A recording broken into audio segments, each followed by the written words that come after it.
fandaharana manokana hamalina ireo fanontaniana rehetra manitikitika antsika iarahana amin'ny Tahina Razafinjoelina mpampianatra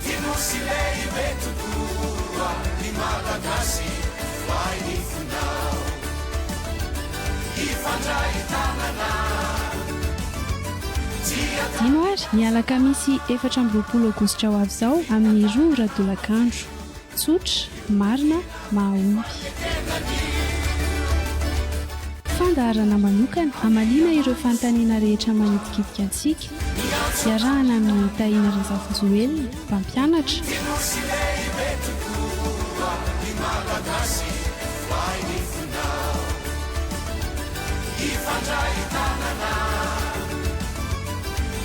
dinoary mialaka misy 4 aogositra ho avy izao amin'ny 2 radolakandro tsotra marina mahomby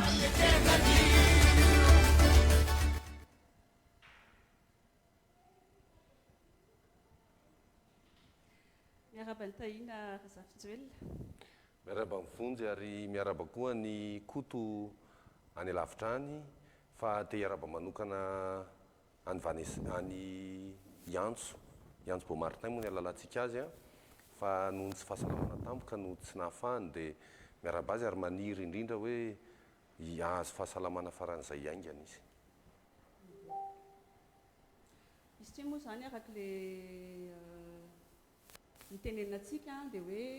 FAQ zany hoe fanontaniana izay manitikitika ny sainay menada zay sokoto eo ihany koa ny mpijery ny mpanaraka anay na metraka fanontaniana na eto amin'ny live afaka mametraka fanontaniana ireo dia izay zavatra ihany no ezahana hovaliany Monsieur Tahina Razafinjoelina androany. Eny tompoko vonona tanteraka ary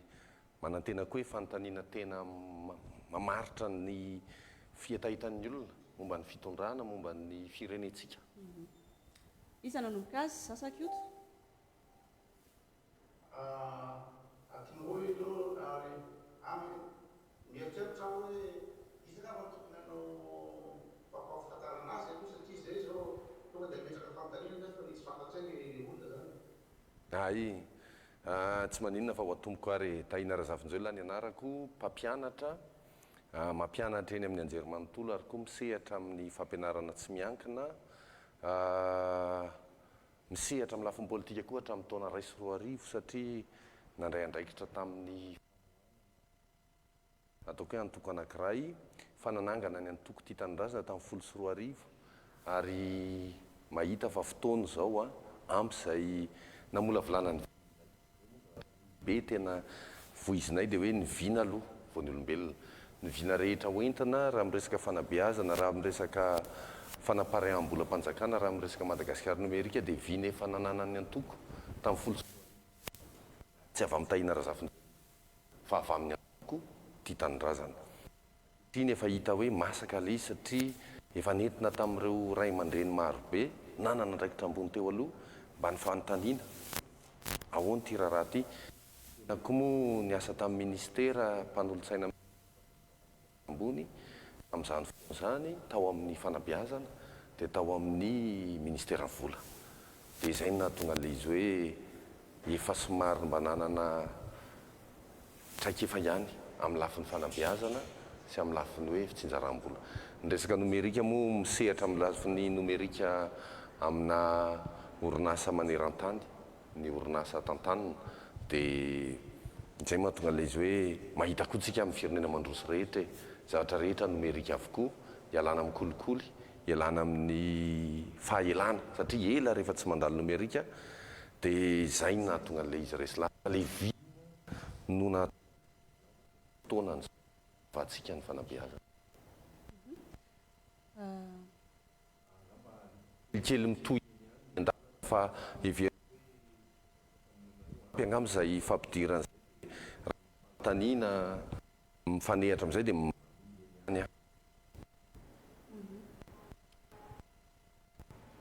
dia ametraka fanontaniana zany tenatra zany hoe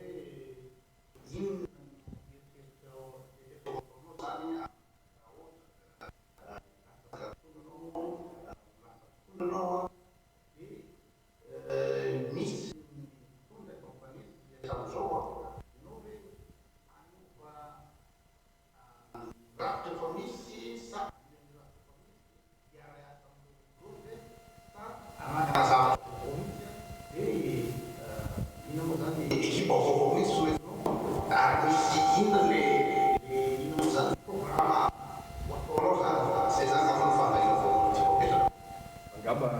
programa aloha dia efa mandeha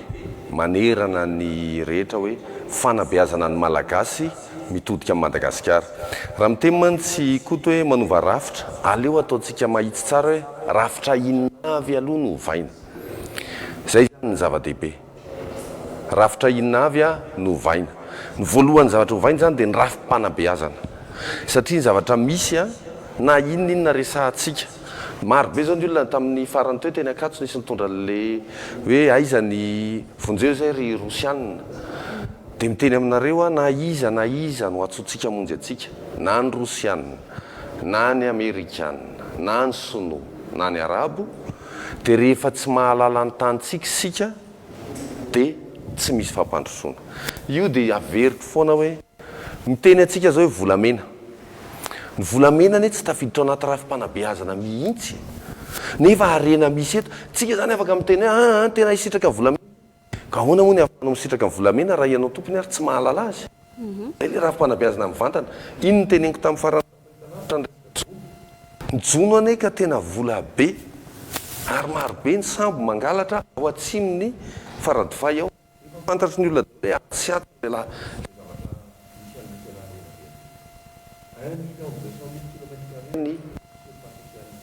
anisan'ny lehibe indrindra ny atao. Ny afahantsika hoe ireo olona mipetraka amorontsiraka ho sahirana nefa manana ranomasina lehibe. Tsisy afa-tsy vahaolona tokana. Fanabeazana. Fanabeazana. Ka oloa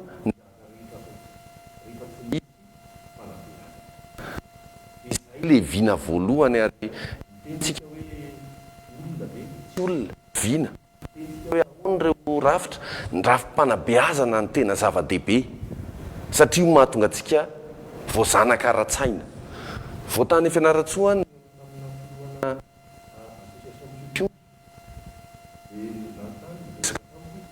izy mantsy ana zaho izy izy mahafinaritra ianao fa azahoana hoe nahako piompiomby amin'izany fanabeazana lohany amonoana azy aty fianaratsoa 20 kilao 100 kilao io no tena marina rehefa vonoana. Dia ny sokafako moa le tablet dia nampisehoako azy ny tany ampita. Andao ataontsika tsy voatery 700 kilao andao ataontsika le 20 sy 100 kilao mba lasa 400 kilao fotsiny ihany. Efa mitombo avy roeny niarikaren'ilay piopio.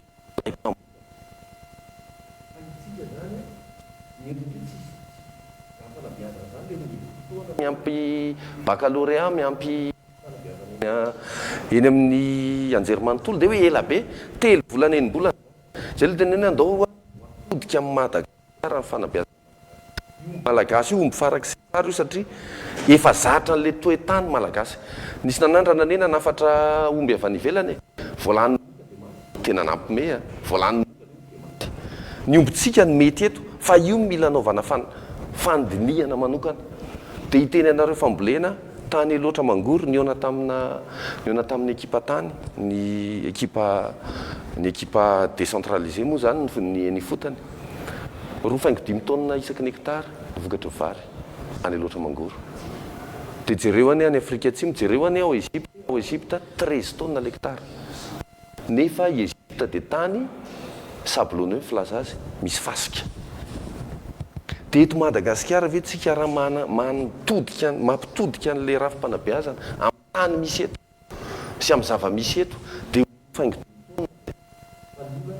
dia fotsiny atsika satria fanabeazana atsika tsy mitodika tamin'ny Madagasikara.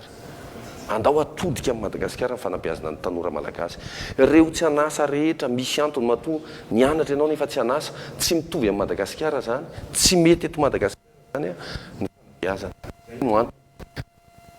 Zay angamba viana voalohany tena hoe ifantohany ny tena moa mpampianatra mpanabe efa nanomboka tamin'ny 3 nandritra ny 20 taona zay tena resy lahatra mihitsy hoe tena misy zavatra maro be eto. Hiteny anao zavatra miainga zao amin'ny faritra Fianaratsoa iny spodumène sy epidolite. Efa naheny ve ianao inona spodumène sy epidolite? Vato misy lithium ao anatiny. Dia mivoaka maro be amina rivotaona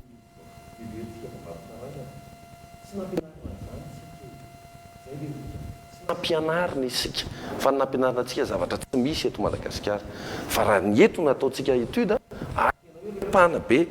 reo ataoko hoe manampahaizana rehetra andao rehefa nao étude de sol hoe hijery pH hijery zao tany ao aloatra mangoro alaina tany any akala mavony alaina hoentina eny amin'ny agrona hoentina eny amin'ny resea-pampianarana mihitsy le vokatra zay no voalohany fa telo moa le vina mbola misy le fitsinjaram-bola mpanjakana mbola misy le Madagasikara numerika fa ny amaliko a dia vina le izy a tsy olombelona manontany ko vaina daholo sa atao ahoana vina no mitondra an'io fa tsy olombelona vina no mitondra an'io rehefa vinanao no mitodika amin'ny fanabeazana malala tsara ny roandany investissement lehibe ataony ary nampandroso azy dia resaka éducation aloha toizatsika le izy avy eo fa manokana hamalina ireo fanontaniana rehetra manitikitika antsika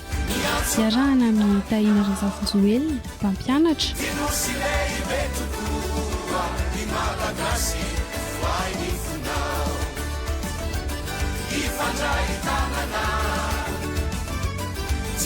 dino ary mialaka misy 4 Aogositra ho avy izao amin'ny 2 radolakandro tsotra marina mahomby fandaharana manokana hamalina ireo fanontaniana rehetra manitikitika antsika iarahana amin'ny tahiana Razafojoelina mpampianatra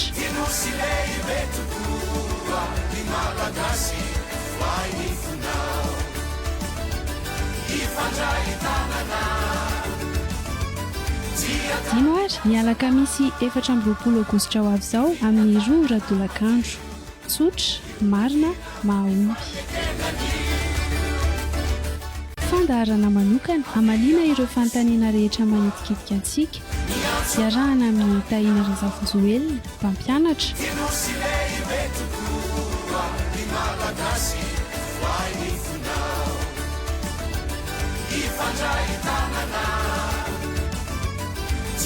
dino ary mialaka misy 4 Aogositra ho avy izao amin'ny 2 radolakandro tsotra marina mahomby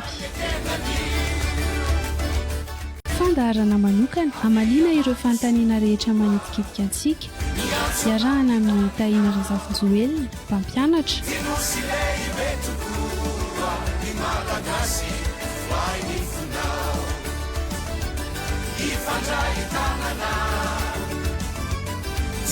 dino ary mialaka misy 4 Aogositra ho avy izao amin'ny 2 radolakandro tsotra marina mahomby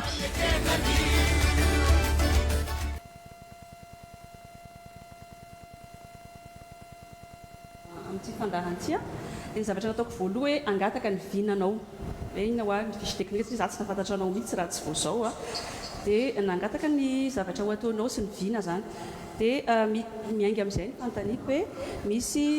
zavatra dimy fototra ny fampandrosoana izay amiko aloha zany kanefa tena michoqué anahy izay natalovako teto Madagasikara satria za mandalo eto fotsiny dia ianao moa resaka éducation teo ray aloha izay voalohany ny fanontaniako aminao ianao hoe iompana be da be any amin'ny fanabeazana raha nijery ny valiny baka teo zao dia maninona ny hoe any France ohatra any aminay 98% ny taux ny réussite fa maninona ny eto Madagasikara 51% ahoana ny anazavanao an'izay ny asa atao ministère fanabeazana ny tenako dia afaka mamaly tsara ny olan'ny baccalauréat dia capacité d'accueil izay aloha ny voalohany fa izao moa izy efa manomboka miva ihany fanaizana tsy zany misy mahasamihafa be azy ny fanabeazana teto amintsika dia fanabeazana nitondra voninahitra fa tsy nitondra fahombiazana izay foana le olana zany hoe ny fahafahana baka zany atsika lasa ohatrany hoe hoan'izay mahay fotsiny mba ahazahoany voninahitra ny anepita ny fahafahana baka zany lalana kely anankiray ahafahany mepita makany amin'ny enseignement supérieur ny fampianarana ambony fa ny atsika tena mbola voninahitra be le baka misy toetsaina an'izay koa raha hiteny zao tsika hoe hoakarina tokoa ny tahan'ny fahafahana baccalauréat mba tsy isian'ny fahasimban'ny tanora satria aza diny fa tsy fahafahana manimba ny any amin'ny tontolo ambanivohitra tena nareo zavatra ray ny asa tao amin'ny fanabeazana 9 kilometatra ny elanelan'ny EPP sy ny CEG en moyenne any ambanivohitra tsika any 9 kilometatra zany hoe rehefa afaka CP ny ankizy dia mandeha tongotra 9 kilometatra mandroso 9 kilometatra miverina isan'andro saitsany tsara hoe firy taona ny ankizy afaka CP. Andao ataontsika 12 taona. Zazavavy andeha tongotra 1 kilometatra isan'andro. Rehefa tsy hahafahanao CP izy dia misaotra an'Andriamanitra ny ray aman-dreny, misaotra tompo fa tsy nisaraka taminay zanakay. CP zany amintsika zany ny CP tena hoe mbola saka napetraka mihitsy amin'ny fitombony zaza. Dia voateninao moa le baka teo dia tena marina mihitsy ambony be ny tany ny any ampita rehetra. Dia izany mihitsy noho izy hoe tsy ny fianarana ny fanabeazana tsy tokony atao sakana amin'ny fampandrosoana ny olombelona fa tokony ho fanampiana. Aleo mitazona ankizy ao an-dakilasy na tsy mahay ary toy izay mamoaka ankizy any an-dakilasy noho ny resaka fahafahana ohatran'io. Fa hitako anao zao amin'ilay izy koa hoe ampiakatra avy telo eny ny karama-mpampianatra ianao. Eny tompo. Dia voalohany aloha ahivaiza ilay vola anaovanao an'izay. Ka satria Manarak'izay tonga dia toizako ilay izy dia amin'izay miditra amin'izay koa rehefa avy eo hoe manarak'izay rehefa ampiakarintsika okey ary ampiakarintsika zany le karama-mpampianatra. Le kalitao an'ilay fampianarana ahoana ny azo garantie sy avanao hoe tena hifanaraka tokoa amin'ilay karaman'ilay mpampianatra lafo be iny zany le kalitao fampianarana araka ny teneninao zay satria miainga avy amin'ilay fampianarana mihitsy le izy. Za moa misy zavatra tiako tenenina zay hoe rehefa misy zavatra simba, rehefa ohatra zao mifamaly tsika ao tokantrano mivavady dia aza tonga dia misaraka. Rehefa misy zavatra tsy mety dia nio tsara aloha ny antsony tsy mampety azy. Raha mitentsika akarina avy telo eny za tsy miteny mihitsy hoe manofy fa raha mamaky ny loi de finance ary anasako ny mpiarabelona rehetra eto Madagasikara mihitsy vakio ny loi de finance fa amin'ny loi de finance ao ahitanao volam-panjakana. Raha mamaky ny loi de finance sika dia mahita hoe ministère de l'éducation nationale 1219 milliards d'ariary 1219 milliards d'ariary no karama-mpampianatra ao anatiny. Karama-mpampianatra ao anatiny. Dia saitsany tsara fa rehefa nanontany ministera amin'izao fa firy ny isan'ireo mpampianatra ireo, fa firy ny isan'ireo mpampianatra ireo tsy mety mahazo. Ny isan'ny mpampianatra 200 000 lisa. Dia le 1219 milliards d'ariary any andao divisentsika par 12 dia ho divisentsika par 200 000 500 000 ariary par mpampianatra. Tsika zany tsy miteny hoe laingana marina fa loi de finance lanin'ny député, lanin'ny solombavam-bahoaka efa voasony izany resahantsika izany. Raha ohatra zany mandany an'io fandaniana io fotsiny tsika dia tafakatra 500 000 ariary ny karama-mpampianatra. Karama-mpampianatra amin'izao ane raha salanisa 150 000 ariary. Tsika zany raha miteny hoe ampiakarina avy telo eny io volam-panjakana io ihany no ahafahantsika mamaly azy. Zay ny zava-dehibe. Andao fantaritsika le vola ananantsika. Fa ny olona matetika raha miresaka volam-panjakana dia kivy. Marobe zao ny olona manontany anao hoe anary vola 200 millions d'ariary ianao fa maninona raha anaovana asa sosialy. Teo izy komantsy ny olona tena mahitsy mba fantatritsika ve aloha ny vidiny reny asa sosialy mody atao atsika reny. Mba fantatritsika ve hoe andao menakanjo fa mampalahelo, andao mena vary hoaniny androany, fantatritsika ve vidiny. Ny volam-panjakana mihodina isa-taona eto Madagasikara ane tafakatra 10 000 milliards d'ariary. Mody mena t-shirt ianao zany t-shirt zao 115 000 ariary angamba. Mena t-shirt 5 millions isa ianao 75 milliards d'ariary zany. Dia nefa vola lalaovina avy 10 000 milliards d'ariary. Fa ny olona tsy mahalala zany. Ary zay ny any teneniko hoe na tiana na tsy tiana tsy maintsy mifandray andraikitra amin'ny firenena ny olom-pirenena tsirairay dia vakitsika tokony azavainy tsara mihitsy io volam-panjakana io. Io volam-panjakana zany tena mitahiry zavatra lehibe. Raha mitentsika hoe V8 no ahena tena mitenareo 10 000 milliards d'ariary. Mody manena V8 izy nefa ny vola hodikodina ry manahoana. Tsisy dikan'ilay izy fa tsy maintsy mahalala an'ilay volam-panjakana isika. Zay mahatonga antsika hoe miresaka fitsinjaram-bolam-panjakana. Io volam-panjakana io zany tokony hiparitaka any amin'ny mpamokatra. Any amin'ny mpamokatra. Fa raha miparitaka any amin'ny mpamokatra io anome ohatra anankiray ny anay moa ny volam-panjakana amin'izany asa tao amin'ny ministera ny vola dia efa napetraka mihitsy amina tonga any amin'ny commune ilay vola. Dia efa nanao kajy hoe manahoana ny volam-panjakana io rehefa tonga any amin'ny commune. Anome ohatra ray atsika efa vita kajy ato moa ilay izy. Anome ohatra ray atsika amin'ity distrikana Tsimondrano. Eto Tsimondrano zany hoe Andoranfotsy hatrany Itosy hatrany Alakamisy ny Feno Arivo amin'iny Tsimondrano rehetra iny ny vola fanamboarana ny travaux publics asa lehibe dia tafakatra 60 millions d'ariary par jour raha miparitaka amin'ny volam-panjakana par jour 300 millions de francs par jour. Tena mahatsiravina ane zany tokony havitana zavatra lehibe ane zany avaizany namohana an'izany loi de finance 2023 misy an'izany vola zany ao fa ny olana lalaovina le vola dia olona vitsikely olona vitsy anisany ny tantana azy ka zay le teniko hoe ny fampanetana na resahako a mpampianatra no ny resahako za tsy nyteny mpiasa-panjakana rehetra satria le vola mpampianatra efa ao efa 1219 milliards d'ariary ny teneniko teo zay.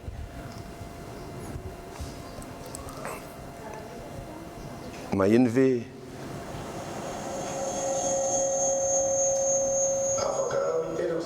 eny tompoko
ka ny amaliko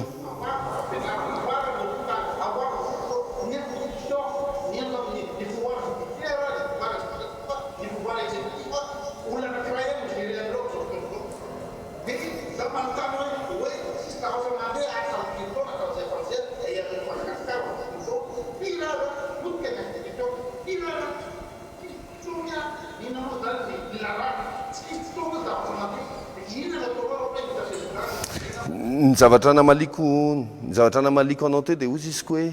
raha mbola olombelona ny atenaitsika tonga dia nanontany mantsy koto hoe anova olona ve ny olona ne na ray aman-dreny mpiangonina ary mialatsiny a tsy mandiha sao dia maranitra loatra fa tsy olona ne ny olana zany olona zany miova ho azy foana rehefa topoina tahaka izao satria ny olana dia zao manompolitsika zany zavatra zany ny zavatra lehibe tsy maintsy hovaina zatra nanompolitsika le antony a no andao jerena aza tonga dia mijerena zay le teneniko foana hoe raha rovitra ny akanjo aza maika anjaitra fa jereo ny antony raha mahantra velontsika raha ohatra tsika ka hoe feno corruption tokoa eto an-tanàna satria tsika manompolina zay le olana ary zay olona rehetra tonga eo a na iza ka mbola topoina dia simba zay ny tonga dia nyresahako an'le resaka hoe décentralisation budgétaire satria nidikan'izany hoe tsy olona ray intsony ny tompon'ny fahefana raboly miparitaka zany ny ialana amin'ny corruption zany ny ialana amin'le ady misy amin'izao efa ao anatin'le vahaolana mihitsy tsy olombelona ny vahaolana io hitentsika hoe tsy kirarany teo aloha mihitsy fa mafa atao tonga dia fafana daholo teo aloha zay le tena kera vao famaly amin'ny vady ve dia tonga dia hoariana ny vady aman-janaka ore olona anisan'ny nampahantra ty fireneny ity ny tsy fanajana ny ray aman-dreny teo aloha ireo ray aman-dreny teo aloha reo a tsy maintsy arena lehibe reo a ho an'ny firenena mangala torohevitra betsaka zao no miteny hoe nalana fahantrana zao dia zao a tonga dia andao hofoanana ny midy marché interbancaire de devise andraso aloha hofoanana midy dia hoavadika 1000 ariary ny 1 euro ve fa itsika zany ve dia anana vinany anafatra foana ve zany tsika anafatra zay ny ampidinana an'le euro zany satria anafatra dia averiko indray tsy olombelona no topoina raha mbola mipetraka izay zavatra izay a hoe miandrandra olombelona fa tsy ny zavatra resahany tena hoe pratika azo sapaitanana amin'le fanovana dia tsy misy dikany a ny zavatra rehetra atao ary zany zavatra zany tena nahavariana ny zokodama mihitsy tamin'ny nanao ny hira iny hira faneviana hoe ho asiana tahina razafonjely fa izy le hira toska mialatsiny a ajanony mihitsy fanompoana olona zay ny teneniko te le vina resahako eto a tsy vinako a fa vinany antoko ty tanindrazana avy any zany dia efa hoe tsisy olona anankiray ho atao vedety be izany ntsony zay ny mahadika an'le hoe le olona io zany lasa incontrôlable araka ny teniny koa teo hoe mibaiko ny député mibaiko n'izy fitsarana ka any aminy daholo le moyen centralisation budgétaire mahatonga an'eo moyen rehetrarehetra any aminy baiko ny HCC satria izy ny afaka manapaka hoe mandeha ny exécution budgétaire ny HCC sa tsy mandeha vola daholo ny ambadika io rehefa any aminao daholo ny hery rehetra amin'ny vola dia mazava ho azy fa ianao ny tompon'ny fahefana dia zay efa navaliko tamin'ny alalan'ny vina hoe apartao io vola io tonga eny amin'ny distrika rehetrarehetra fa aza atao an'izany olona ray izany daholo ny osova andao tsika tsy amorona mesy intsony hoe ty misy andriamanitra kely dia ino andao topoina dia mahafinaritra le izy ny sasany ary moa tonga hatramin'ny tare mahafatifaty le olombelona vo re olona tsy tare ty tsy olombelona ty zay le teneniko hoe ny zavatra misy amin'izao a aza fafana tady daholo ny arena rehetra teo aloha za zao mitenanareo zany hoe mpanohatra mafy an'ny fitondrana ankehitriny tsisy tsy mahalala an'izany fa zao rehefa misy tsara mba ataony dia tsy maintsy manaiky ianao hoe misy tsara mba nataony io jeu des illusions zao na dia atao anaty fifidianana na dia ataony fitaovana politika ary le izy a fa amiko aloha mba manavitra kely an'le économie ankehitriny zay farak'izay miondrika mba misy mpivahiny tonga eto na tiana na tsy na raiso zay le mariny dia misy zavatra tsy maintsy raisina amin'ny zavatra rehetra teo aloha ny filoha dideratsiraka tamin'ny 2007 azadino efa nitodika tany atsinanana efa nandray sosialisme tsika mitondra tsika anakaiza izany zavatra zany zany arenantsika avokoa ny mahalala an'izany fa aza tonga dia miteny hoe fafaho daholo reo dia gadrao daholo reo dia tsy mety zany za tsy manaiky an'izany na tsy hitovy hevitra amiko ary a ikoto tsy azo atao an'izany a ny fitondrana raharam-pirenena arena ny tantara fa aza tonga dia balaena d'un seul main le izy hoe fafaho daholo dia hovay daholo dia andao raha hiteny zao tsika lalam-panorenana ankehitriny zao a raha vo zany ny programman'ny olona hoe vo miditra tonga dia anao lalam-panorenana vaovao dia anao fa repoblika fahadimy doska hoe fantaro aloha le amin'izao voafehatsika ve aloha le ankehitriny tsika ho ary rehefa misy rovotra dia le zavatra rovotra ny anto maharovotra azy ny jerefo fa io lalam-panorenantsika io hoe metimety ihany fa azo ovaina io fa raha ianao vo tonga ve ny tonga dia teny hoe anao lalam-panorenana vaovao zany hoe apiditra fotoana miozongozona indray an'le firenena satria zany anao référendum lalam-panorenana zany miato avokoa ny asa-panjakana rehetra fa fantaro io lalam-panorenana io raha mahalala ny lalam-panorenana tsika mahalala hoe ao anaty lalam-panorenana azo atao tsara manaparitaka ny vola eny anivon'ny commune azo atao zany zay ny antsony hoe ordonnateur secondaire azo atao zany prime ministre ny manome ny ordonnateur secondaire an'ireo be ny tanàna rehetra azo atao zany zay ny teneko io tsy olona andaotsika tsy todika amin'ny olona hovaina daholo ny olona nanovany tsika tamin'ny filoha ankehitriny inona zavatra hitanareo amin'ny ekipa filoha ankehitriny tanora be daholo tena olona vaovao be daholo reny ny baka zao tena tsoroko aminareo reny scandale sur scandale filazantsika azy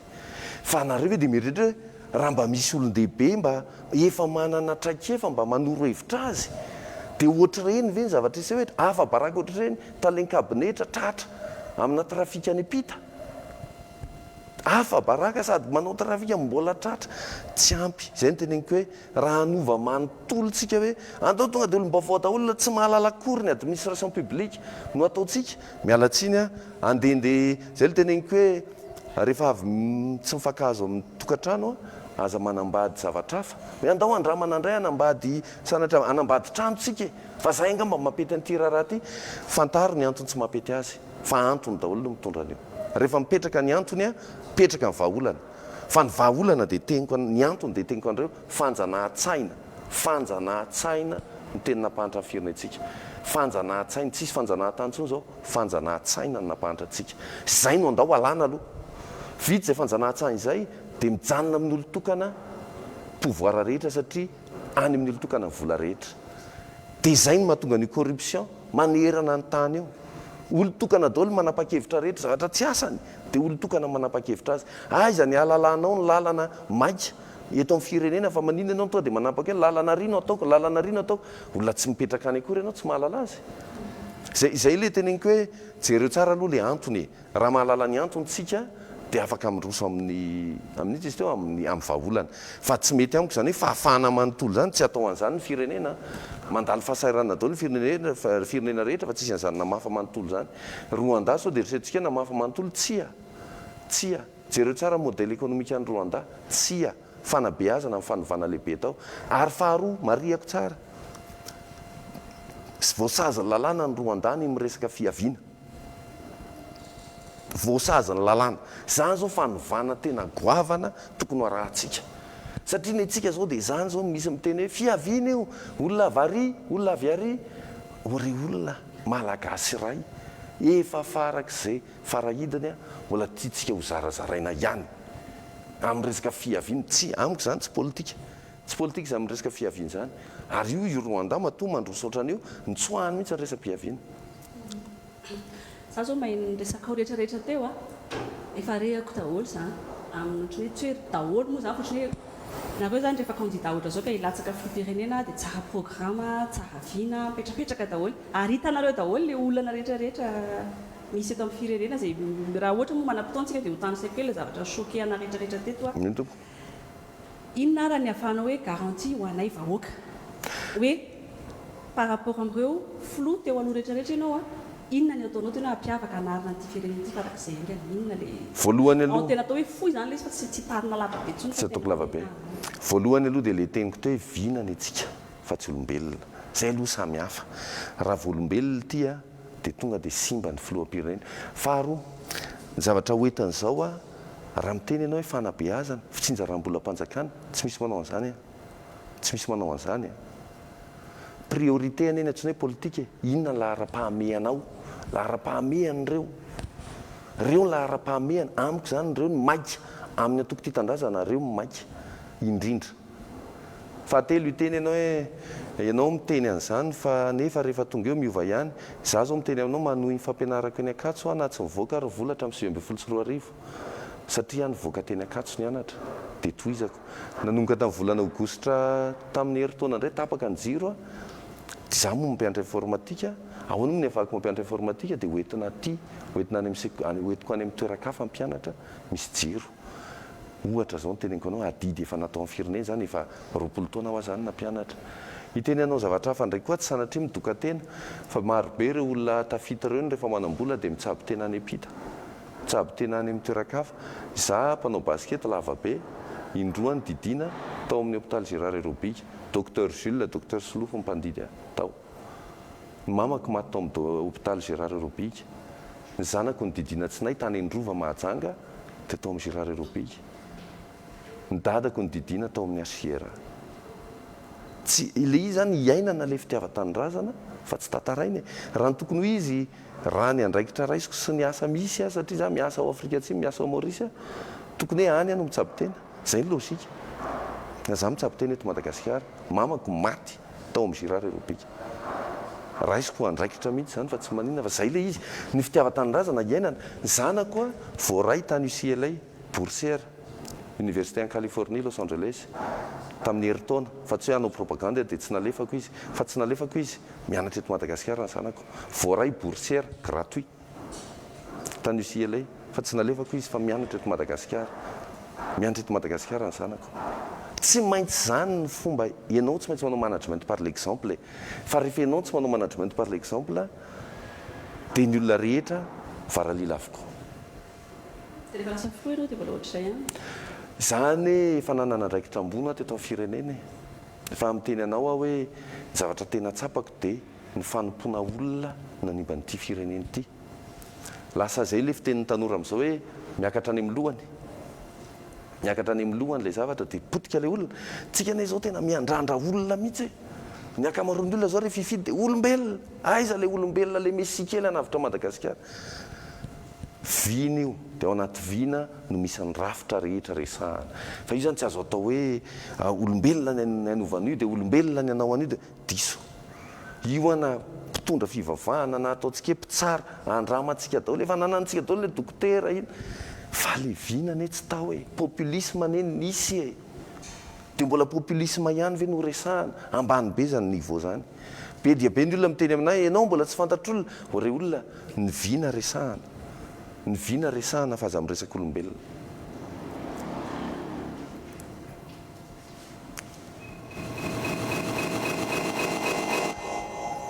koto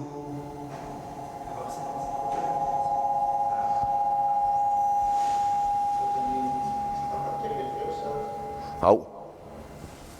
efa re anao fa afaka miteny maheno hoe efa mare zay maheno tompoko commentaire atao hoe manako be feonfony tsy zavatra fantatra ny voalaza ka tsy haiko ny ahoana fandeha fa minareo plateau afa maheno ny ino zany feo fa metiny amin'ny zareo amin'ny namizolo dia tsy maheno sao dia latsaka kely ivina ozy anao zany no zany tena izy fa tsy lemitely nefa raha dinia koa hoe namanana vina ohatran'inona raha ohatran'ny tonga sasany ny hitatsika teo olona d'ailleurs zany ny mpitondra sasany teo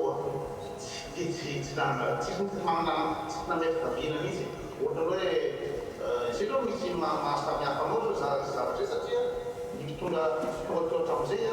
ohatra hoe any Amerika dia tonga dia misy hoe zay républicain zay démocrate ny France dia misy hoe zay extrême gauche zay extrême droite zay socialiste zay républicain zay réformiste ohatr'izany ny olona fa le tsika zany tonga dia vitako akao toampona anankiray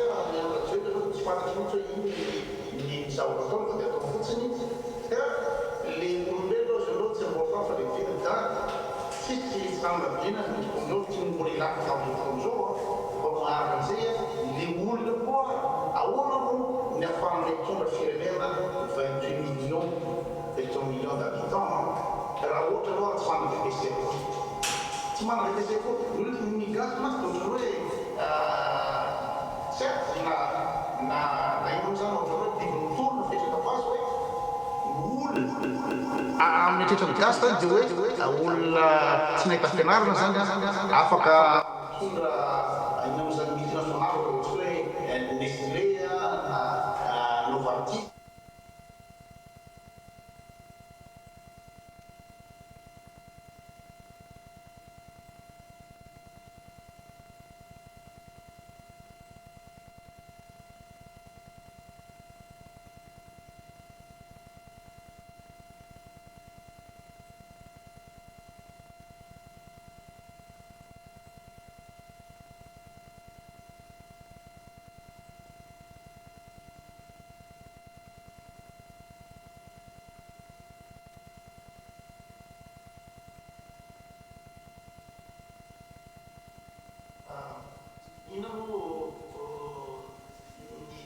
rehetra zany afaka mitondra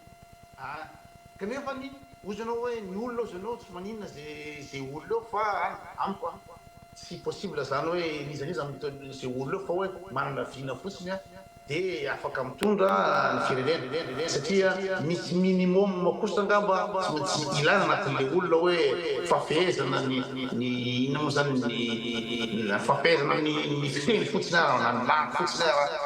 fafehezana ny ahoana ny minimum amin'ny lalàna minimum amin'ny organisation ny ono minimum amin'ny organigramme tsy zavatra zay raha tsy ampy nizaniza asainao mipetraka eo tsy zavatra andeha eo zay ngahany tsisy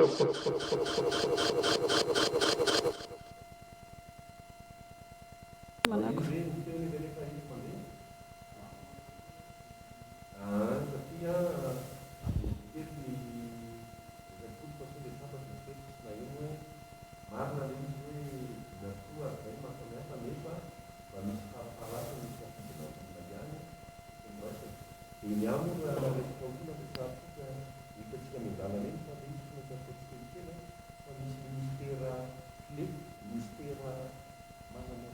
mahazava-dehibe azy zany a efa ho tononoko aty aloha ho tenenina amiloha hoe izy a no hitantana nyry ministera sy ny zavatra ho tantanindry le ministera clé ny resahako inona ny tiako ambara dia ity tsy maintsy olon-dehibe mialatsiny a tia tanora manabe tanora ny tena koa fa mila olon-dehibe isika efa manana traikefa fa raha tsy manaja olon-dehibe sika dia verytsika manahoana afaka manohy ve sa mandeha ve zay ny valy ihany koa to hoe niaza ny olon-dehibe any amin'le traikefa sy expérience zany tena aleo miara-miasa amin'ny olona efa manana traikefa marina mety tsisy olona izay ny zavatra teneniko hoe zay le firesakina tsy misy olona tomombana zato isan-jato zany eto ambony tany fa anjaratsika no manova ny olona zay angambano izy ie mba azoazo any moa teo zany le programme anao afaka manohy maheno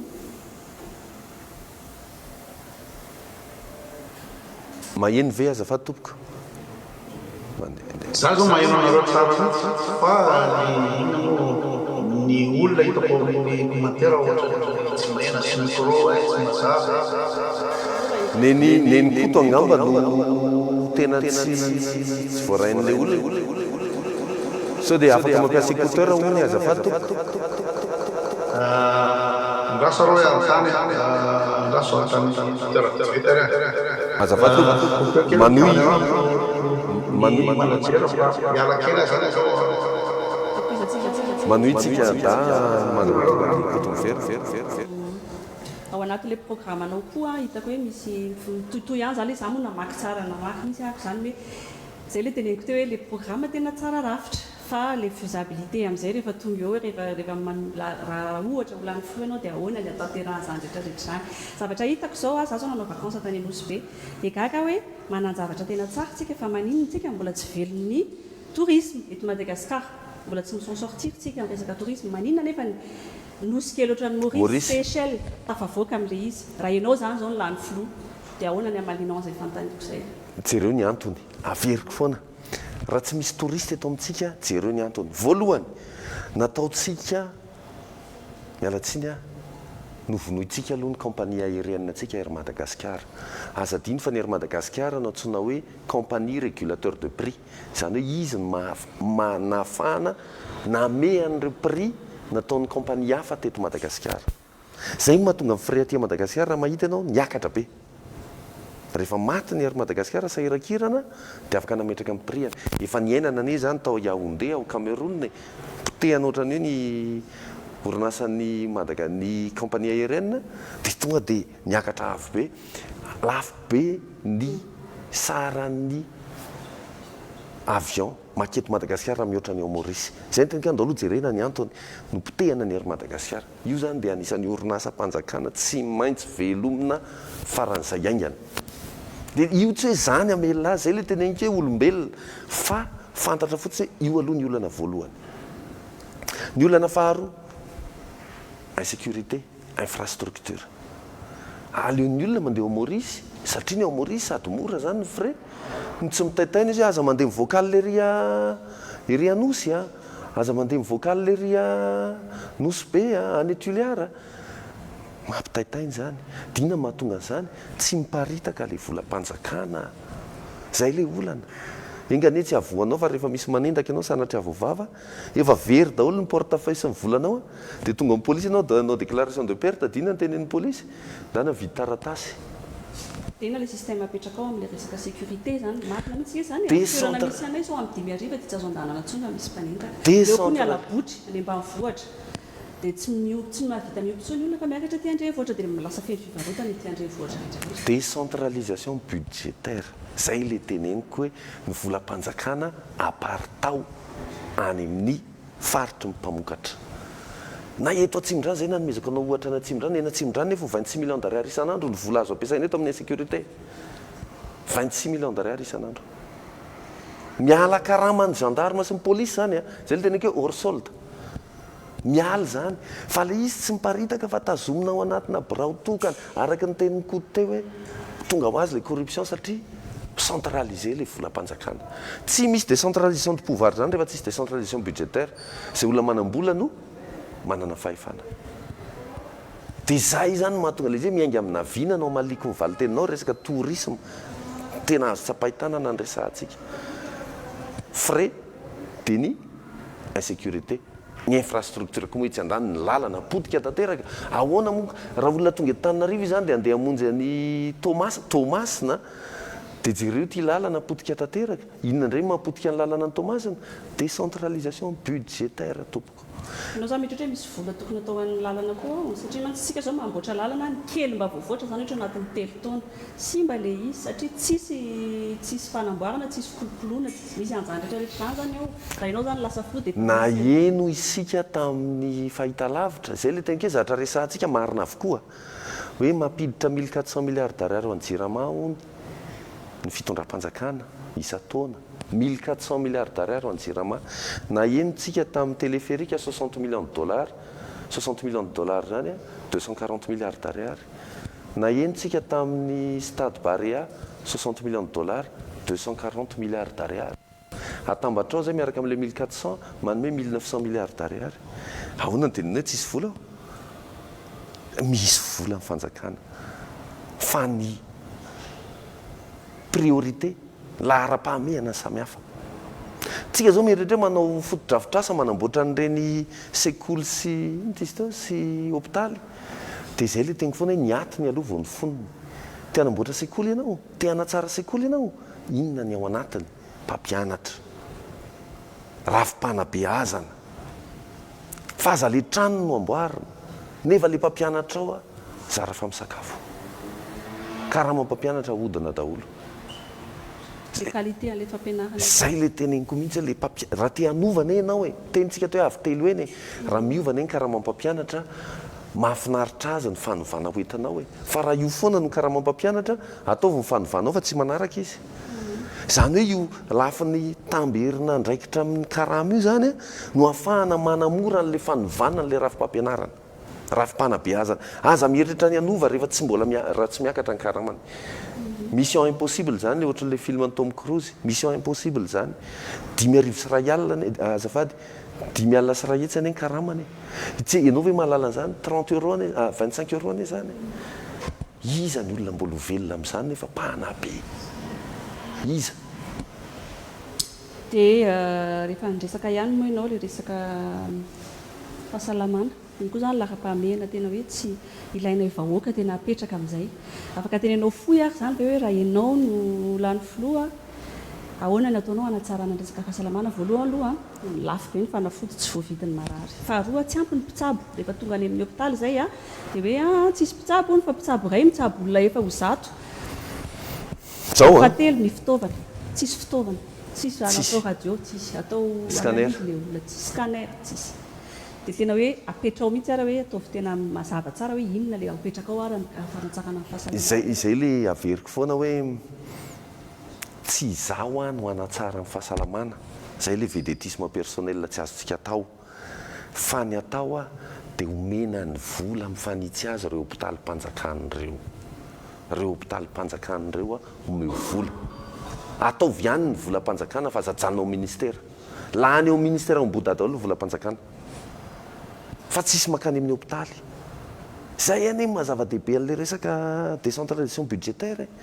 tsisy olona omesika andeha hiteny za anova ny fahasalamana dia hiantoka scanner dia fa aiza les moyens ao les moyens fa lany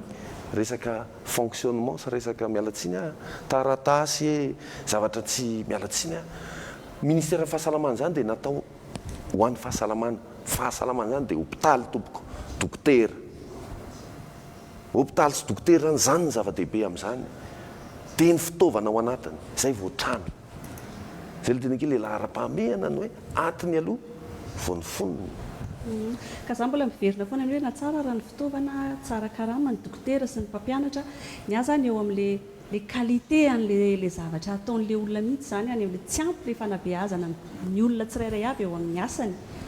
ahoana ny ametrahanao an'izay ho tsara zao ohatra hoe ho tsara le soin atao aminay satria zao misy marary teneniko anao mihitsy ohatra hoe misy zanako zao narary dia vita bilan izy natao prise de sang verina vala lazaina fa zao ny aretina nahazo anazy aika izy zao ny aretina nahazo anazy zany hoe diso zany le diagnostic le misy tsy itovizako hevitra aminao kosa aloha amin'izay fantaro tsara fa misy antony daholo zatra rehetra reo mpitsabo hitantsika eo amin'ny fitsaboana publika fitsaboan'ny fanjakan'ireo dia olona nerveux mihoatra amin'ilay zavatra iainany situation any tsisy fitaovana izy tsy misy zavatra ampiasainy ao le olona marobe ny tonga le olona vonjena manao 24 heures continue tsy mora ny condition iainan'ireo mpitsabo ireo tsy maintsy micomprendre an'izay isika aloha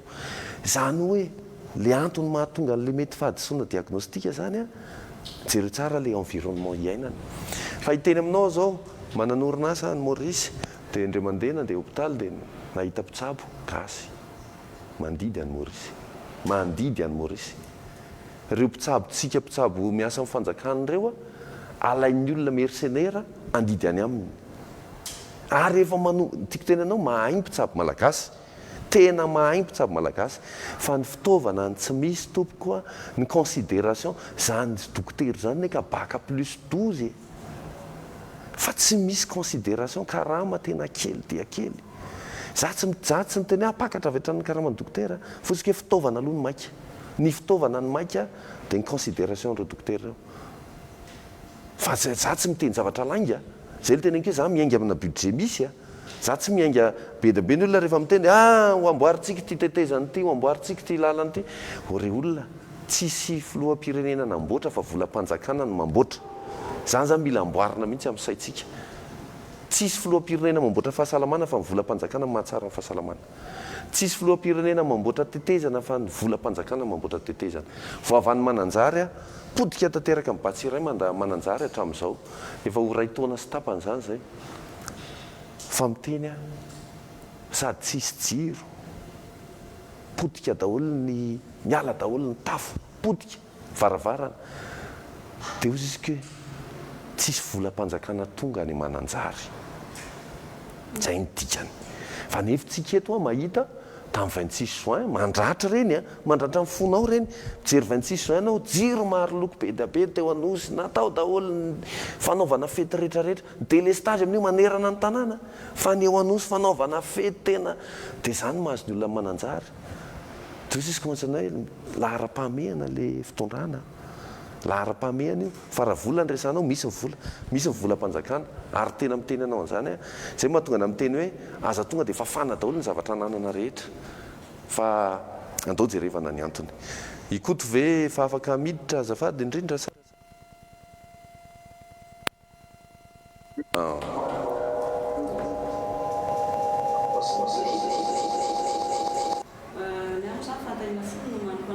fantahina farany zany anatin'le hitako tao koa tao anatin'le programme anao hoe anao ny réconciliation nationale immédiate ianao amin'ny fomba ahoana ny ampandraisinao andraikitra ny mpitondra fivavahana satria misy an'izay le hoe impliqué any religieux koa ianao anatin'le izy raha hitantsika nefa ny fiangonana manerotra ny anana eto Madagasikara mialatsiny fa tsy hitako loatra le mbola hoe miracle na fanovana nentin'ireo fivavahana teto amintsika vu la situation ahoana no ampandraisinao andraikitra nyreo mpitondra fivavahana be da be ireo zany zao mahalala tsara tsika ny antsoina hoe anjara andraikitry ny finoana amin'ny fiarahamonina. Ny teny aminao zao amin'ny firenena silamo ohatrany hoe any Dobay na kany Dobay andre mandeha fa tena any tsisy manidy tomobile zany hoe le fiarahamonina zany tena voataizan'le finoana voataitsika ne 20 isanjato angamba kristianina ihany mety efa latsaka kely izy zao fa raha tena iainantsika ny finoana tsy misy mpangalatra fa tena misy zany firene zany any Dobay tena tsy misy amin'ny alina zany tsisy manidy tena iainany ny finoana tena iainany ny finoana fa ny tsika ny finoana aseho fa tsy iainana zay le mahasamihafa azy zay mahatonga antsika hoe manomana akanjo entina mivavaka ny lahady tsy ny akanjo any hoe mandeha mivavaka fa ny olombelona samihafa zany tena olana be iainantsika fa raha ny olombelona ne hiteny fotsiny an'ireo didifolo rehetra ireo ny didifolo ananantsika ao amin'ny fiangonana andahoana hoe iainana fotsiny amintsika hoe kristianina majorité kristianina zany fa tsisy ane ny kolikoly zanaka ny fiangonana daholo ireo manao kolikoly rehetrarehetra ireo zany hoe raha mandray andraikitra tena hiditra amin'ny fiarahamonina ny fiangonana tsy ohatr'izao ny firenentsika amin'ny fiarahamonina fa tsy amin'ny politika satria mana be olona amin'ny alalan'ny finoana ny fiangonana zany hoe miditra amin'ny fiarahamonina ny fiangonana na tiana na tsy tiana tsika zao mahalala tsara tendu ny société malagasy fiarahamonina malagasy ao tena tendu be ianao hoe tsy mahita an'izany tena masika vao mifampijery dia couleur politika any ihany iny zao ihany iny ary sorena le tendu misy tension le fiarahamonina eto Madagasikara manana anjara andraikitra lehibe amin'izany ny fiangonana détendre le atmosphère zay mahatonga andreny fitsaram-bahoaka ireny zay mahatonga andreny famonoana tonga dia hoe misy accident tonga dia raikitra ny akitoraka tendu sorena ny vahoaka malagasy azadiny nefa fahasorenana dia tsy mitondra fandrosoana fa fahasorenana dia mitondra fiemorana ny olona sorena mantsy sorena noho ny lasa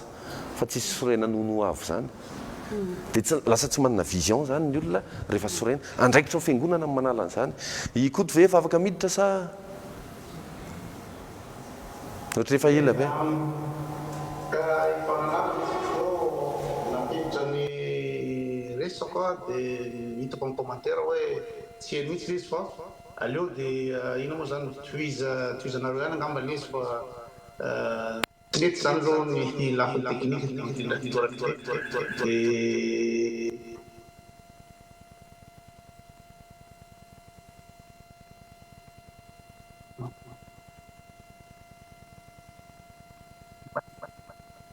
Sumaino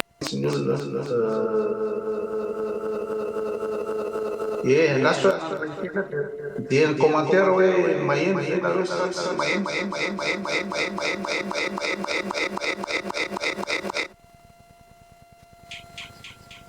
nefa nareo ianiko tsara mihitsy lasa ataonareo fakanaky fopoziny sasany atao efa eno tsara izy misy miteny efa eno tsara on'le izy efa eno tsara le izy ozy c'est bon là c'est bon ozy ny olona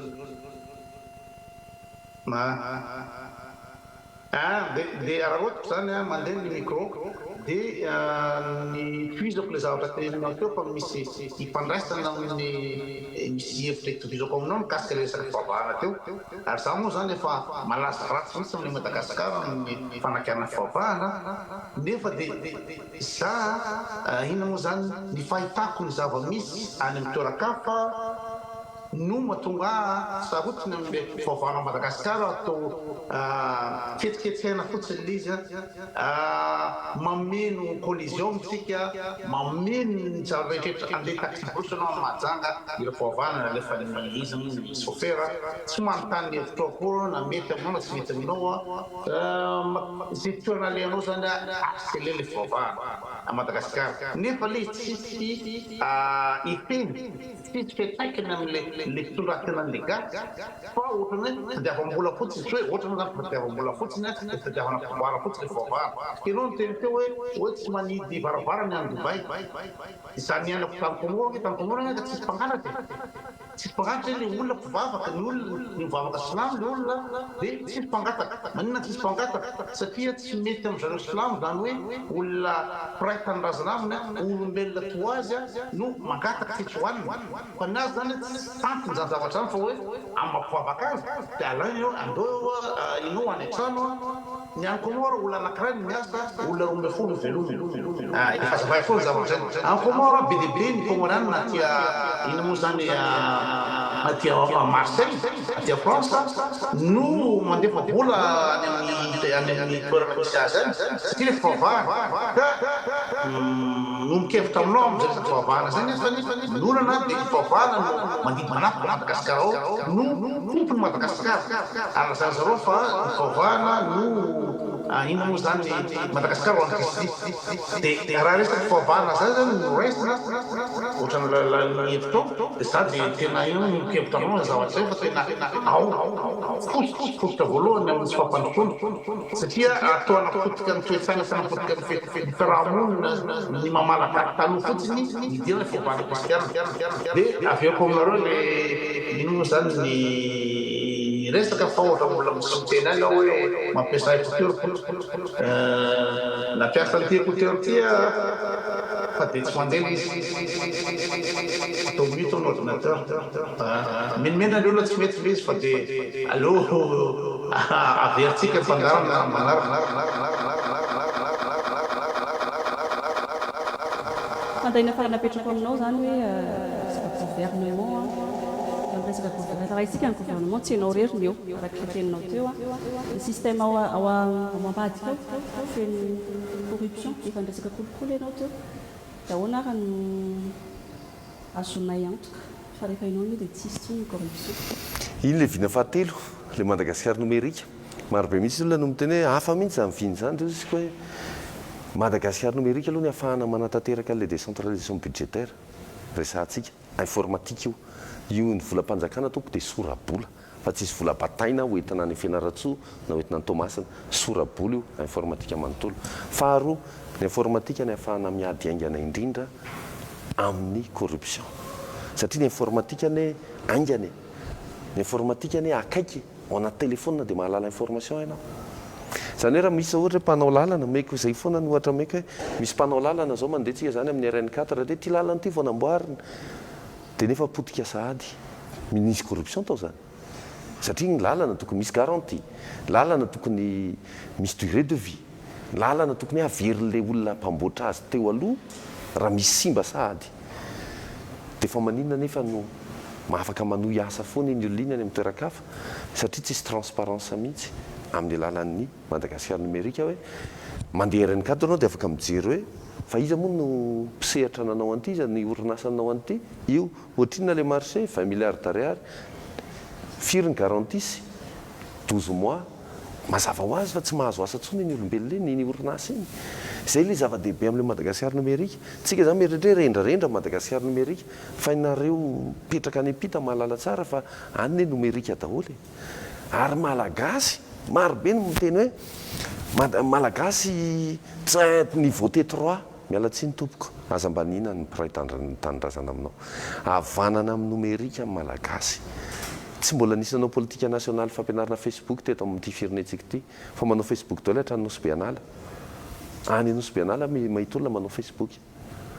mahay numérika malagasy na tenenina reo tsy mahay mamaky teny sy manoratra mahay manao transfert mobile monnaie malagasy ny any andafy zao tsisy mobile monnaie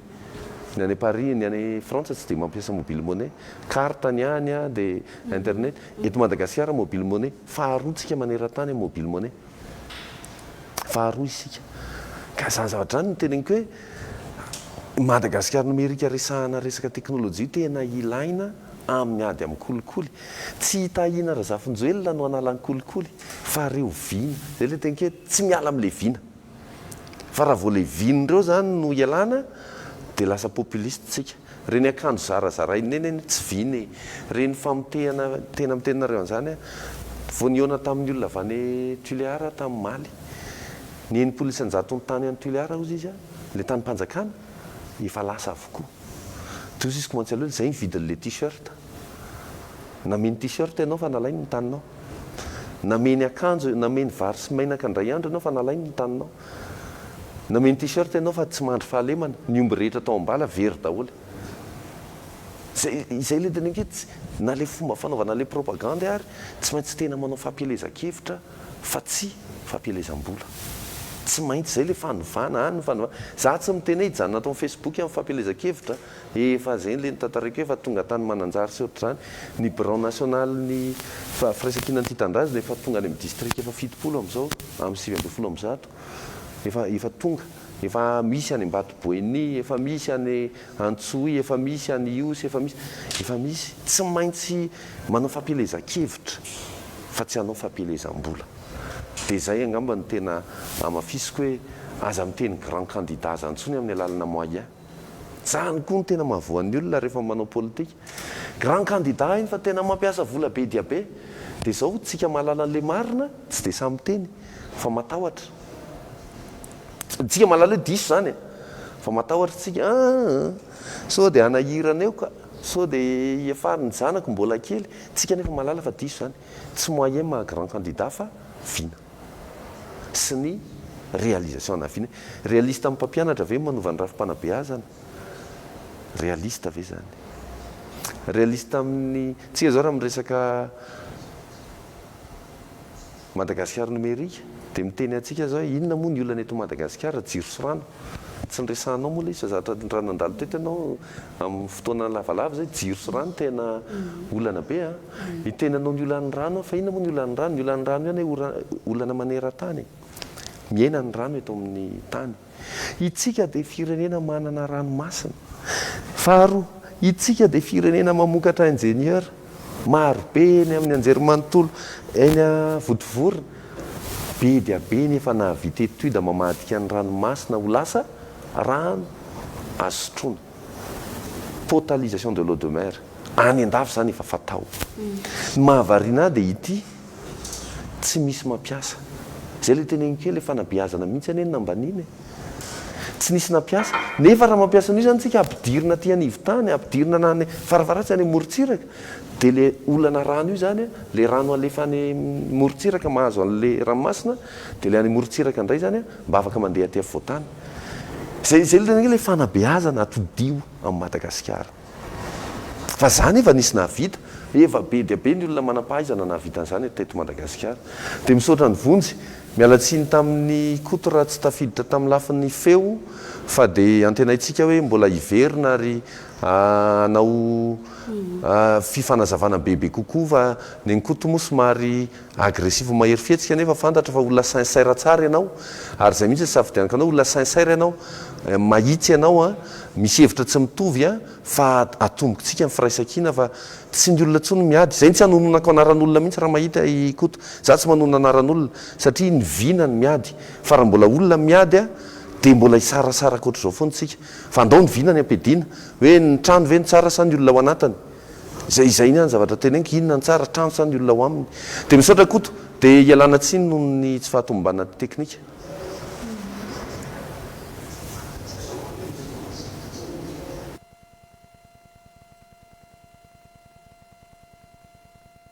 Verina le fandarana rehefa metsana amin'ny lafy teknika fa le izy koa somary mamaka ihany za koa en déplacement tia Paris amin'izao tsy ao an-trano tsy manana le fitaovana tretra ao an-trano zany dia mety zay fa mahafinaritra ka misy point positif be noentinao anatin'le izy misy point positif be dia be. Dia voalohany aloha zany ianao zany mbola manam-pahaizana fianarana dia anatin'ny critère ny fotsy zavatra zay. Rô manaraka an'izay be dia be ny zavatra resahanao teo hitako inona moa zany azo raisiko mitombotra fa dia saotra indrindra. Saotra ivonjy, saotra antsika ampijery rehetra dia misaotra indrindra naharitra hatramin'ny farany. Fandaharana manokana hamalina ireo fanontaniana rehetra manitikitika antsika iarahana amin'ny Tahina Razafojoelina mpampianatra